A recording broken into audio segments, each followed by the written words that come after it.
Hey everybody, welcome to episode 147 of Is This Thing Working? Good morning, Denise. How you doing? Good morning, James. I am awesome. I knew today. you were. I knew you were. I am absolutely awesome. How's everybody else out there today? I hope you are as awesome as we are today. We are so happy to be here with you. But, I've been thinking about you a lot over the past a few weeks, especially, and what you must think about what's going on in the world today. I mean, everything me and James were talking about just now, how everything is upside down. But why do you think that our upside down world is like this? Do you think, and another question, why do you think they hate President Trump so much? I mean, think about it. You got the mainstream media, you have Hollywood, you got the corporations. Everybody and the government is all on the side of let's hate Trump. Why do you think that?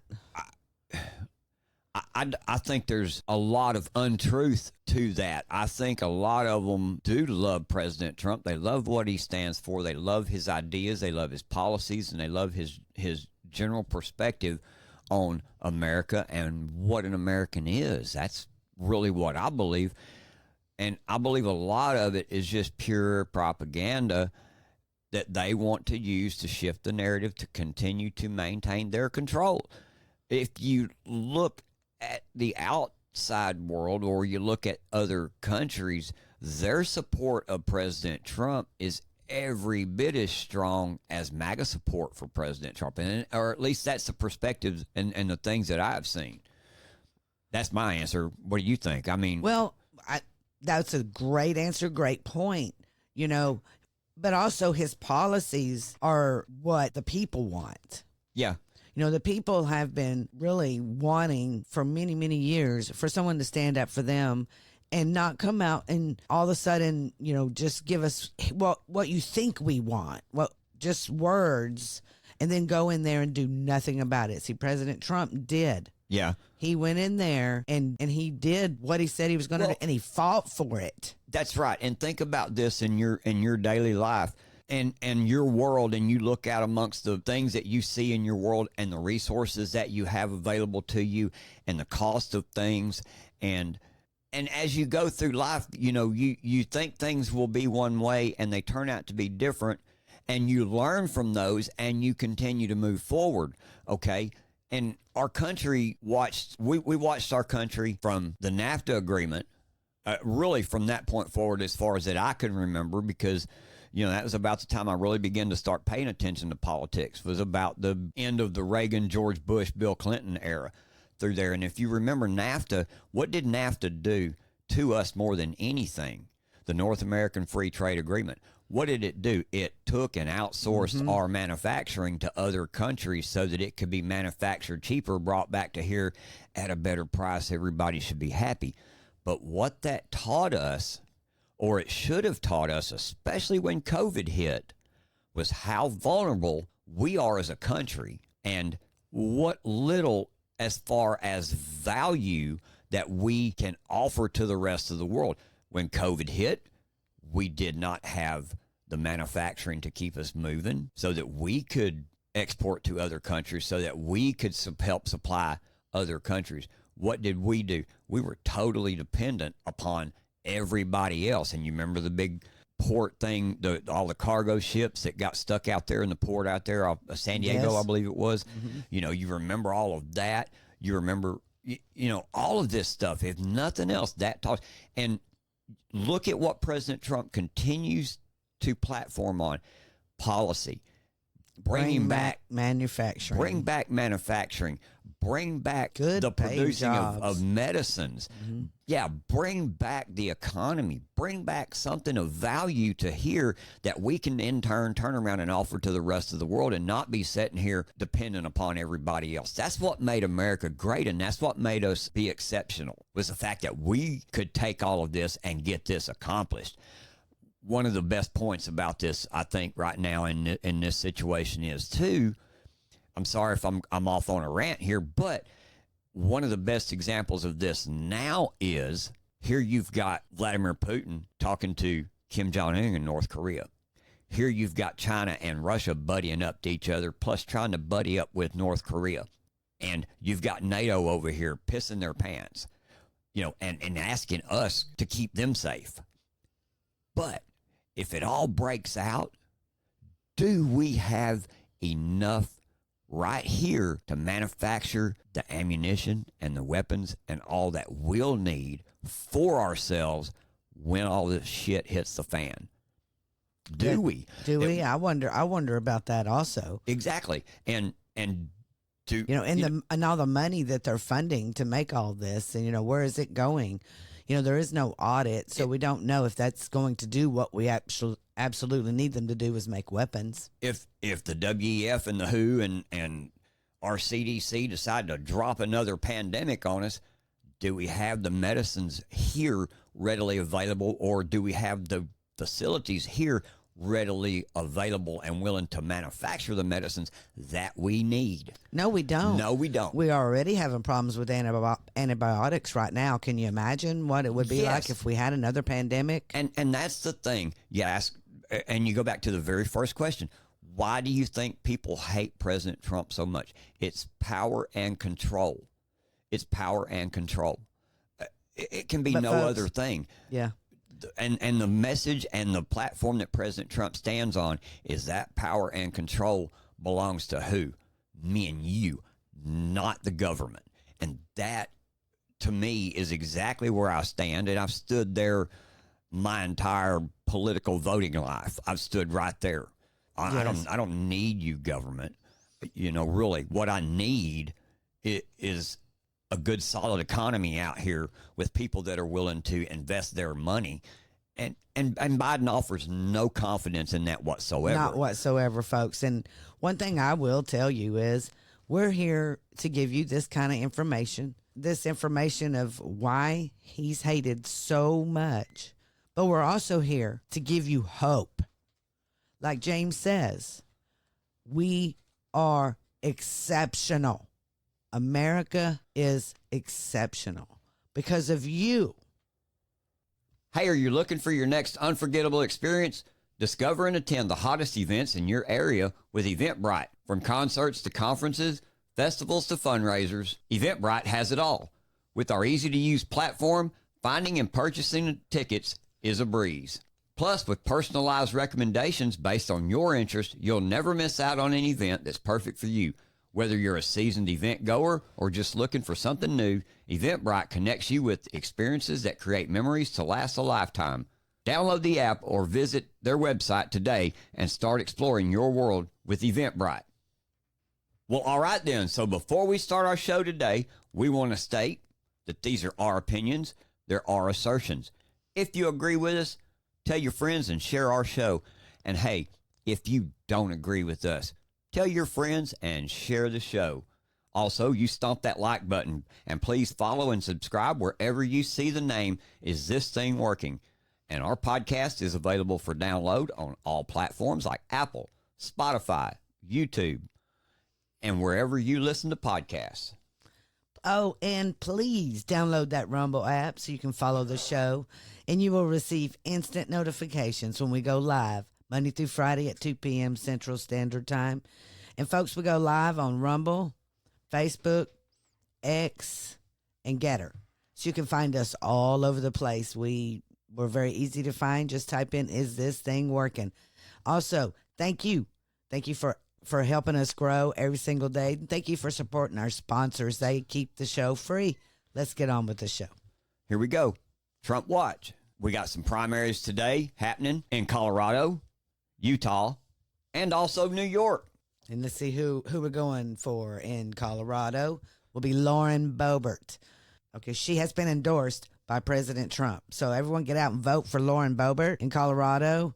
In New York, also, we need everyone to get out and vote for Elise Stefanik. So she is also endorsed by President Trump. Yeah, and also in Utah, you've got Representative Malloy from the 2nd Congressional District. It's been endorsed by President Trump also. So everybody, make sure you get out and vote today. The primaries are getting very close to being over, but we still have to be in the grind every single day.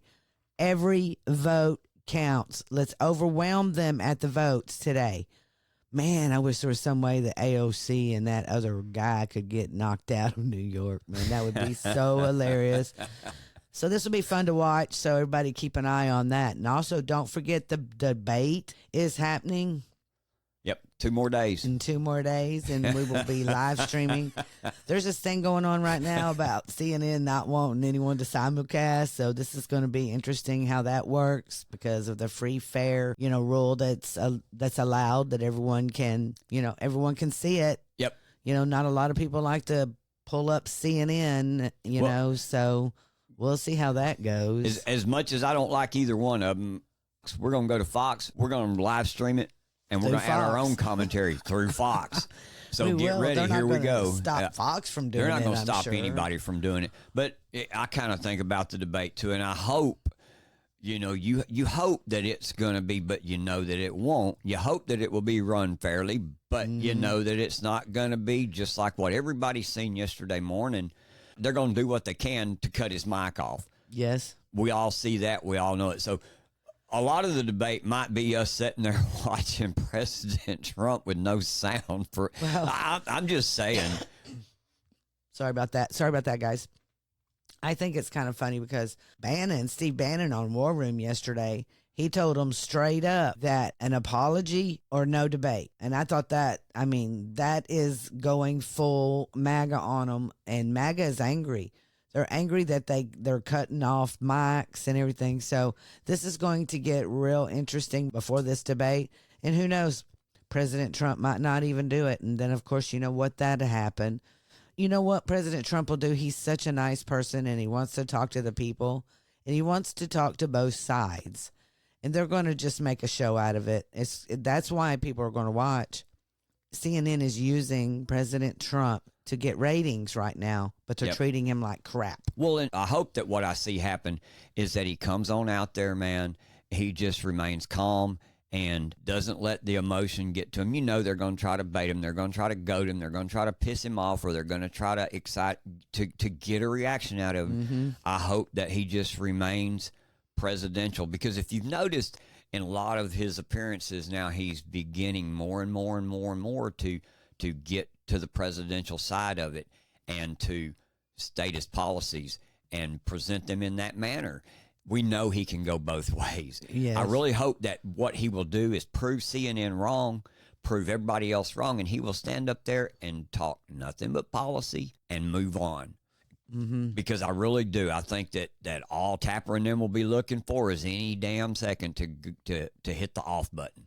Yes. Well, and they're going to do everything they can to keep their narrative going, because CNN might have done a bad thing by saying, hey, we'll do the debate, but you see what's coming out. All the memories of Jake Tapper and Dana Bash and everything, the horrible things they've said about President Trump, called him a Nazi, a Hitler. Well, sure they did. And all that kind of stuff. And they don't want that stuff to be, really, folks, they don't want you to have a memory. Yeah. Ever. Memory hole. They memory hole everything. But it could be a historic week of decisions on the Supreme Court. We've been talking about the Supreme Court for a couple of weeks now. We're really waiting on some really important ones. They're issuing opinions on Thursday and Friday. Also, they will be issuing an opinion on Wednesday. But they are going to issue opinions on Thursday and Friday before they adjourn for the summer. That's why this week is going to be a crazy week. But one of the things is presidential immunity for Trump. We're looking for that one. The January 6th charges overturned, which is the 1512 Fisher one. Yep. And then the Murphy versus Missouri one, which is stopping government censorship of free speech on social media. So stay tuned. Yep.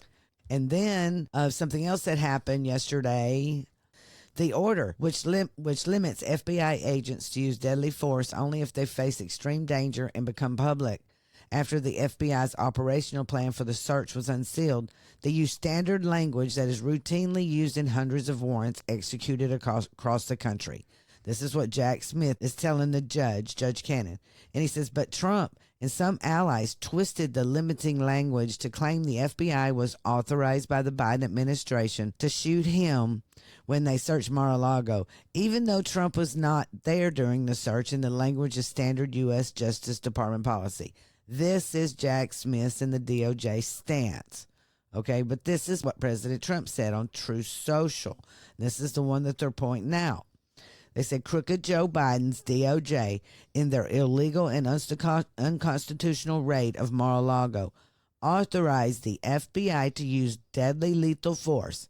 Now we know for sure that Joe Biden is a serious threat to democracy. He is mentally unfit to hold office. 25th Amendment, Trump wrote in his social media post last month.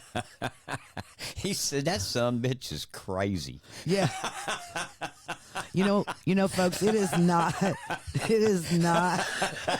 I'm sorry, but yeah, it is hilarious. It's what he said. It's what he's saying, it's man. It's the truth, though. Yeah. Every bit of this is true. He's saying we've got a lunatic in the White House. We need to get this man out of here. I get it, President Trump, too. Man. And the thing is, the Post really kind of PO'd the special counsel's office and prosecutors last month, asked Cannon to revise Trump's bail conditions to prohibit him from making any public comments that pose a significant, imminent, and foreseeable danger to law enforcement agents participating in the investigation. Folks, once again, I'm going to remind you, it is not against the law to talk bad about law enforcement agents. No, it is not. They work for the people. Yep. We pay their honestly, salaries. Well, and just the whole premise of the gag order itself hurts the defense teams. Well, the gag order, they're trying to do what every other place has done. In like New York, for example, the gag order, the one in Manhattan, the gag order, Washington, D.C., gag order. You know, they all put gag orders on President Trump, on every single one of them. And they're using those in them cases. Well, look, New York did it. Why can't you do it? Well, but it's against the Constitution, and the liberals, leftists over there in those states have gone along with shutting up President Trump on purpose. What did I say at the start? Power and control. Power and control, correct? Yes. Because if they gag him and they get to say whatever they want to say, power and control. That's it. That's exactly it. Well, speaking of a gag order, or speaking of information coming out that they don't want to come out, what is probably the biggest news that is getting very little fanfare on mainstream media today? We've seen very little of it on a big mainstream media network. Julian Assange is finally free. He brought out things the government didn't want us to know about, man. And you know what? He hid it, but he was in prison for 5 years. 5 years, you know, because I remember at one point, but he has been in prison for a total of 12 years all over. And, you know, if you don't know who Julian Assange is, he's the WikiLeaks founder, and he brought out some information that was supposedly classified. Okay, so they always call it classified if they don't want it out. What this information done was showed evidence of war crimes. Yes. And corruption. And this was all during Obama. George Bush. Oh, well, also, but it actually happened during Obama's administration in 2009. Right, but he also showed a lot of videos of war crimes happening in 2007. Also, that was part of the information too. Yeah, but it's real cool. But so we got an article from the Wall Street Journal, and this is what they write in here. They said that Assange, like we talked about, he's free, and he's set to plead guilty this week in his U.S. espionage case in an agreement that will allow him to walk free after spending more than a decade holed up and imprisoned in London, largely to avoid being sent back to the U.S. for trial. Assange is expected to plead guilty to a felony charge of conspiring to obtain and distribute classified information, according to a court document and people familiar with the matter, over the website's publication of thousands of confidential U.S. military records and diplomatic cables about America's actions in Iraq and Afghanistan in the 2000s. After the plea agreement was announced, WikiLeaks said on X that Assange had left the UK and was approaching Bangkok airport for layover. Moving closer to freedom, it said, WikiLeaks added in the post. The plea is expected to take place on Wednesday morning in Saipan, the U.S. territory in the Western Pacific. He is expected to be sentenced to the 62 months he has already spent in a London prison and be allowed to return to his native Australia after his sentencing, according to the People. I wonder about this, though. I worry about him. I worry about him being free finally, because there are people here in America that have expressed wishes that he be dead. And so Mike Pompeo. Yeah. Yeah. Yes, he's the one I was talking about. There again, too, like we talk about blind justice. If justice was blind, Mike Pompeo ordering the assassination of another citizen is a crime, correct? Correct. Oh, but he's above the law. If I ordered the assassination of somebody out here in the community and the cops found out about it, I'm going to jail. Yes. So totally, 100%. Blind justice. But let's keep talking about criminal fraud then. Since we're talking about this. The single greatest criminal fraud perpetuated by the DOJ and FBI. I'm getting this from the Gateway Pundit. In conjunction with their conspirators in the mainstream media and the Hillary Clinton campaign, was the creation, utilization, and submission of the Steele dossier for unlawful surveillance purposes. This is an article that is written by Kash Patel. I'm going to explain for a second who he is. If you haven't heard, we haven't talked too much about him. He kind of stays low key, but something that's come up about Paul Ryan, and he is back in the mix. Mr. Patel served as the former chief of staff to acting Secretary of Defense Christopher Miller and is responsible for leading the secretary's mission at the department, including his executive staff and providing counsel to the secretary on all matters concerning the department's operations. He is also the author of Government Gangsters. And if you have not read this book, please get this book immediately and read it. It will tell you everything that the deep state did while President Trump was in office. But listen to Kash Patel tell you himself. And they've got a board of directors member who's driving this, Paul Ryan. Talk to me about the crimes of Paul Ryan, because what you're talking about, I think, is a crime, Kash Patel.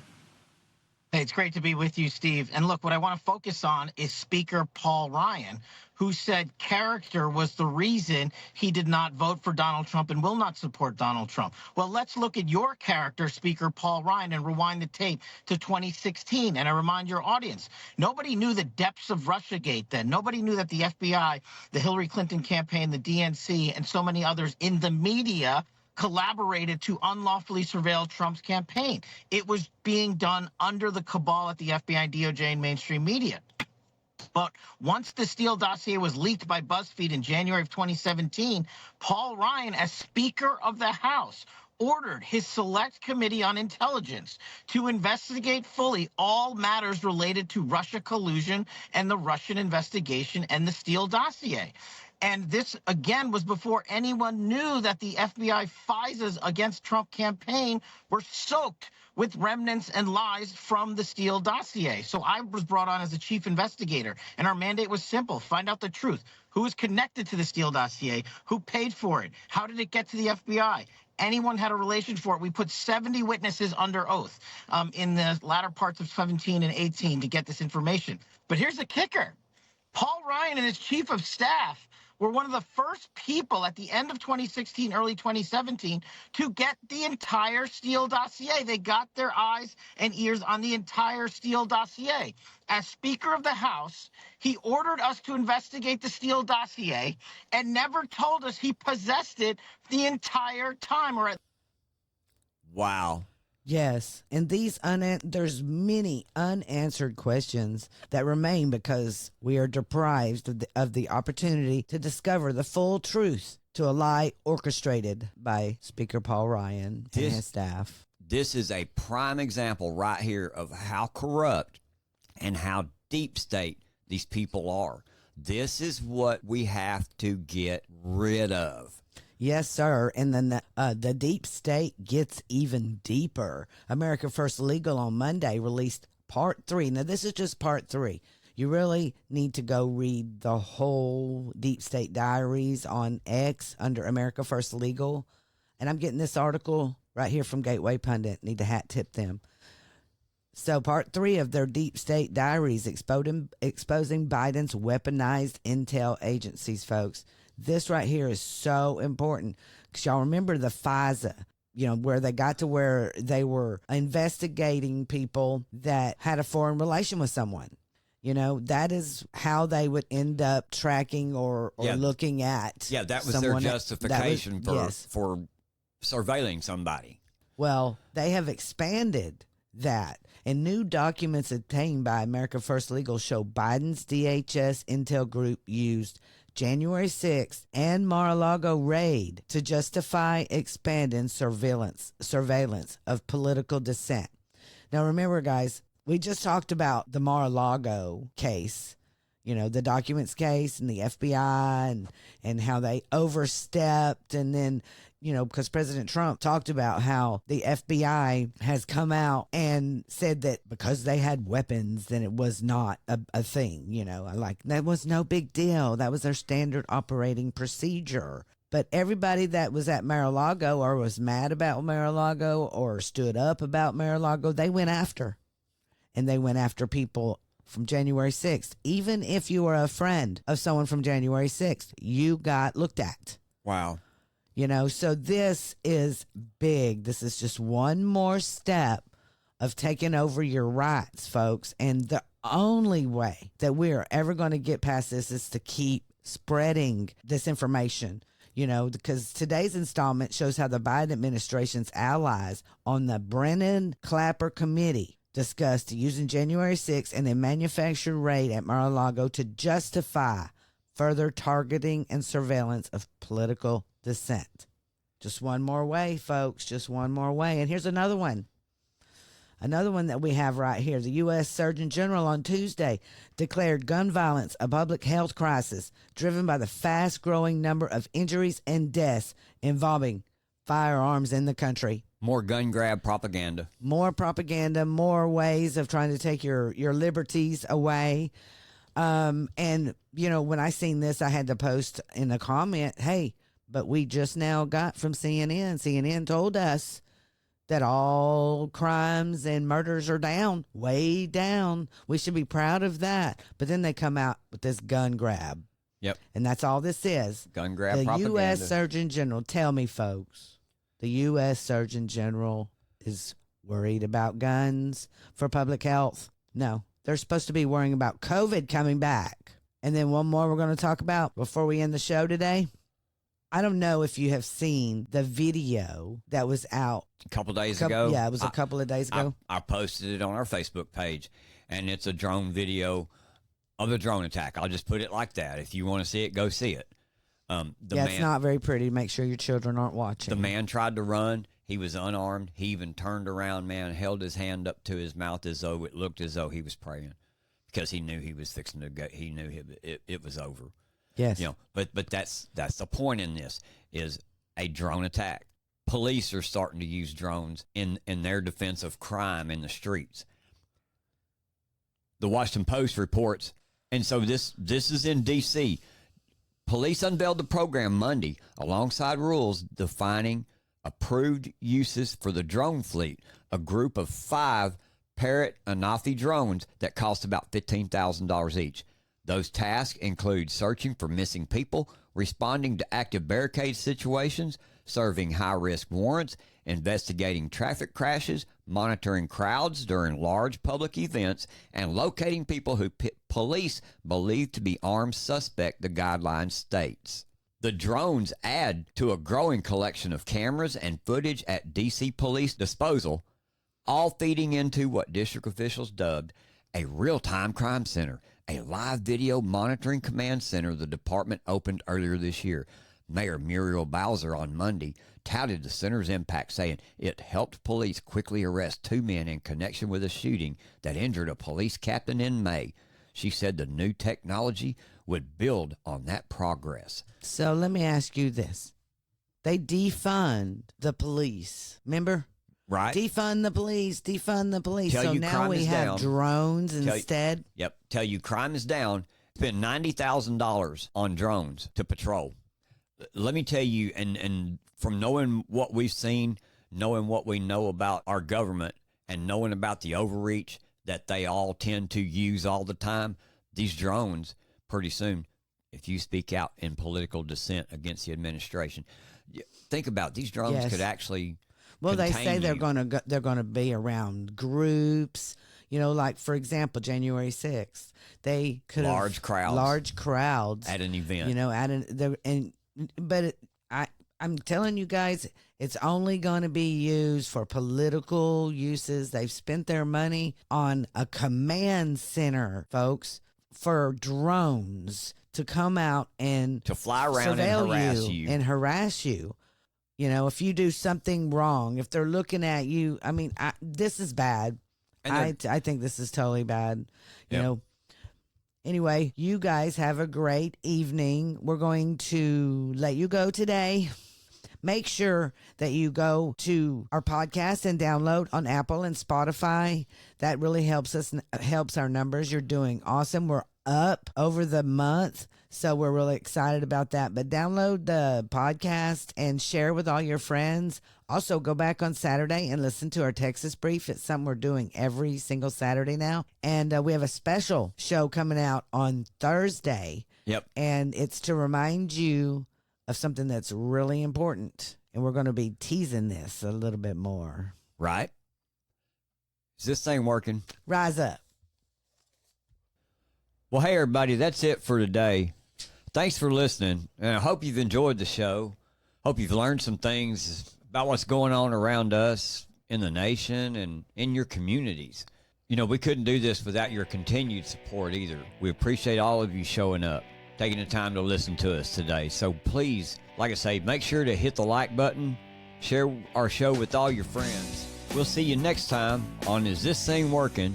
And as always, I'm James, and that's my lovely co-host over there, Denise. and we'll see you next time. We're out.